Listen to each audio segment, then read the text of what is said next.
আসসালামু আলাইকুম। একটা ব্যাপার নিয়ে কথা বলার খুবই একটা আগ্রহ জাগলো। সেটা হলো কি, যে আমরা যে যার জায়গা থেকে যদি আমরা একটু ক্ষমতা পাই, সেখানে আমরা যে খাদক হয়ে যাই। এটা সবচেয়ে বড় সমস্যা, এই দেশের সবচেয়ে বড় সমস্যা এইটা। যখন নাজমুল হাসান পাপন ছিল ক্রিকেট বোর্ডে, তখন আমরা ভাবছি যে সে একজন দুর্নীতিবাজ লোক, অবশ্যই সে দুর্নীতি করতে পারে, আমি এটা মানি।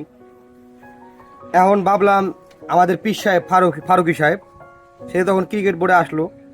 এখন তার নামে একজন ক্রীড়া সাংবাদিক রিশাদ আজিম, সে একটা স্ট্যাটাস দিছে যে সে কিনে 120 কোটি টাকা আত্মসাৎ করছে বিভিন্ন ব্যাংকের মাধ্যমে, কোন কোন ব্যাংকে কিভাবে করছে সে এটা নিয়ে স্ট্যাটাস দিছে, এবং সে তার জীবন নিয়ে একটা সংশয় প্রকাশ করেছে।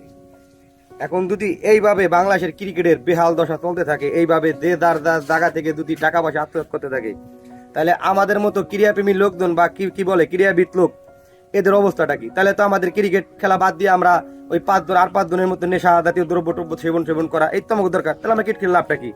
যদি আমাদের ক্রিকেট যদি ডেভেলপ না করতে পারে, সে তো আসার পর অনেক বড় বড় কথাবার্তা বলছে, কিন্তু তার তো কোনো এই ধরনের কার্যকারিতা মিল পেলাম না। তাইলে আমাদের দেশের কি অবস্থা হইব? যার যার জায়গায় যদি আমরা খাদক হয়ে যাই, তাহলে তো সমস্যা। এনে এইগুলোর জন্য অতি জরুরি ক্রীড়া উপদেষ্টার হস্তক্ষেপ কামনা করি।